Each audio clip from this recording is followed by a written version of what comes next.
birth anniversary. So he was born on January 12th, 1863, and I'm sure you all know he delivered the sort of the, I guess, landmark talk at the Parliament of Religions on September 11th, 1893, when he was just 30 years old.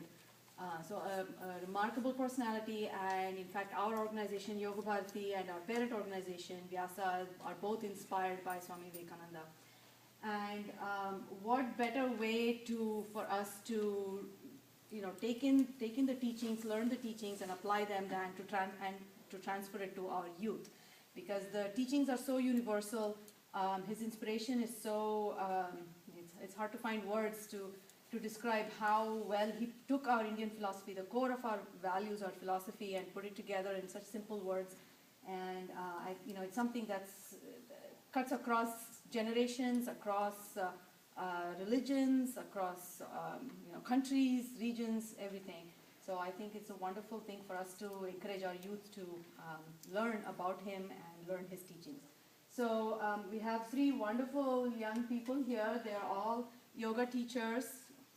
They've gone through our yoga teacher training program. The first one here on my right is Devaki Belwalkar, her sister Renuka Belwalkar. Devaki is a junior at Monte Vista. Lynbrook, sorry, one of those two. And Renuka is 8th grade? Yeah, 8th grade. She's only 8th grade, and she did her teacher's training last year. I mean, amazing, right? And Chinmay Surpur, Anil and Ashwini's son, he's a sophomore, right? Sophomore at Monte Vista, yeah. So they will be presenting to you a short panel discussion about some of the quotes of Swami Vivekananda. So, the first one, the brain and muscles must develop simultaneously. Iron nerves with an intelligent brain and the whole world is at your feet. So what do you think of this? I think what this quote means is that if you have high hopes, high dreams, but you're not doing anything, you're sitting at home watching TV, you're not going to get very far. And at the same time, if you're doing a lot of hard work, or you're working really hard, but you have no aims or no goals, you're still not going to get very far. In order to succeed, you must be willing to work extremely hard and at the same time have high goals and high expectations for yourself. And when you have that, there's nothing in the world that can stop you. Yeah, like the other day I was reading a biography, and this little girl, her mom was a drug addict, and her dad was dying of AIDS. However, she realized she needed to get out. And she didn't only realize that, but she put it into action. And now she's in Harvard and succeeding in life and having a fun time.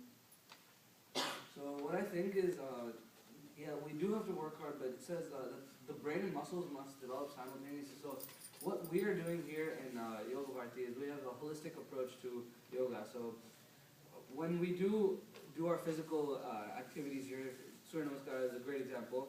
We discipline our body and get to the mind level to change what we are like.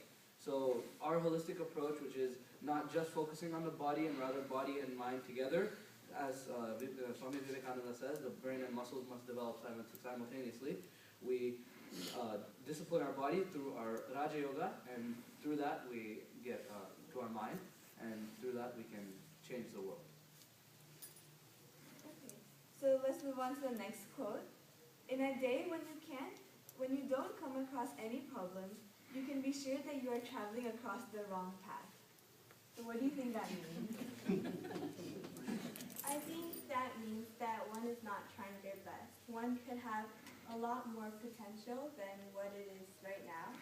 And having a problem isn't bad. Having a problem leads to self-improvement. Self-improvement leads to self-growth. And that is one of the things we learn at Yoga Bharati. Yeah, so basically we have problems every day, no doubt. Each one of us, some of us have many more, some of us don't have as many, but even though we have our problems and issues, it just means that we are on the right path. We should not we should not hate our problems, but rather we should take them in and just improve upon them. So another saying is, take up one idea. Make that one idea your life. Think of it, dream of it, live on that idea. Let the brain, muscles, nerve, every part of your body be full of that idea, and just leave every other idea alone. This is the way to success. That is the way great spiritual giants are produced. So what does this mean to you? So, what basically is saying don't try to put yourself into everything that you can. So focus on a few things. Make it your life. So just you take up one idea. You make sure that whatever you're doing, you carry out fully. You work hard for just that idea before you move on. So one example that very easily comes to my mind is I have lots of friends at school that are in robotics, karate, music, and they do all sorts of math competitions. They do 1,000 things, stretch themselves extremely thin, and don't really succeed very much in any of those categories when they could just focus their entire mind on one thing at a time. Again, make that your life, work hard for it, achieve it, and then move on. So that's what I think this quote does mean. And I think I saw this really evidently in Yoga Bharati itself when everyone was working hard for the Yoga Sangam. That was this one big event that had to be accomplished. And in order to succeed in that, every single volunteer at Yoga Bharati almost was basically living on the idea, breathing it, and thinking of that idea every minute. And I think that's what made the entire yoga conference such a big success. Yeah. So education is the manifestation of the perfection already in man. So I think what this means is that every human being has so much potential in themselves, and every human being can be such great people. And in order to reach that stage, education is what will bring them there. And through education, I think you don't have that ego that otherwise you could be built. Yeah, I agree with her. I think education can bring out the best of you and best of everyone's personality, learning about themselves and others. So we all are perfect, no doubt. Imagine a diamond just out of the mines. It's covered in, it's dirty, it's uncut, and once it's taken to the diamond cutter, he chisels it perfectly, makes it a shining, perfect diamond that's ready to be bought. So similarly, we all have that perfection. The diamond already, we know that the diamond has that shining factor to it. Same way, we all are perfect, and what the education does is the education just chisels us and makes us perfect. So the next quote is, stand up, be bold, be strong. Take the whole responsibility on your own shoulders, and know that you are the creator of your destiny. All the strength and success you want is within yourself. Therefore, make your own future. So what does this mean? I think this quote means that you can make your life out of your own choices.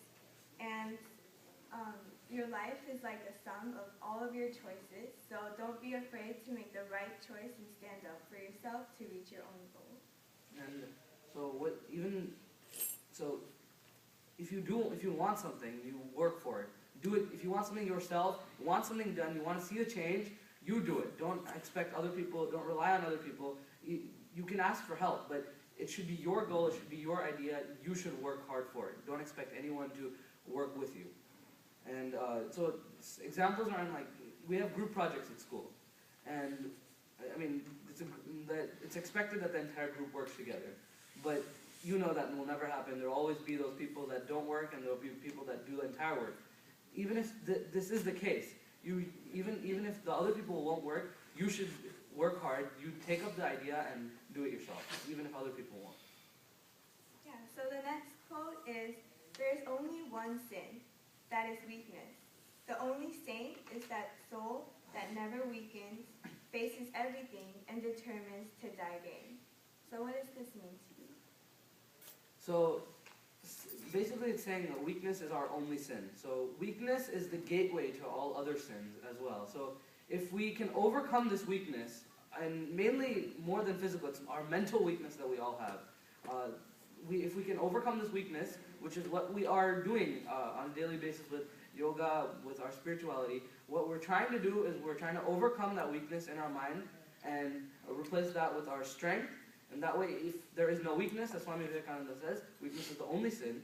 And since there's no weakness, there's no we will not be sinners. We will be sinless.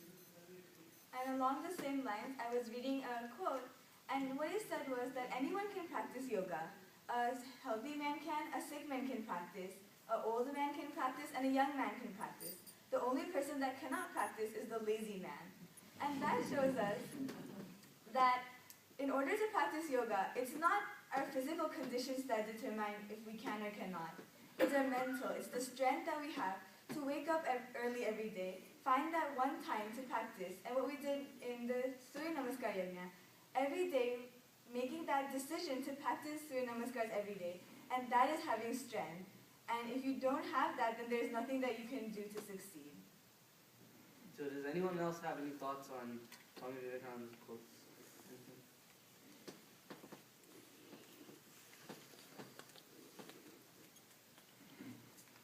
Wonderful. Very Thank good. you. By your youth. These are our yoga teachers who have recently completed yoga teacher training, and my wholehearted thanks to Savita Nanjangood for coming out with this idea and leading the. By the way, she said just now that the idea is very important, but she pretty much let them figure out their own codes and their own. She probably gave them codes, but not the ideas. So they came up with such fantastic discussion here, and. Just to let everyone know that we have yoga teacher training for your children also if they are in high school and maybe college. They pick the course also. Oh, they pick the course also. Their own course, their own course. There we go. Now we are almost running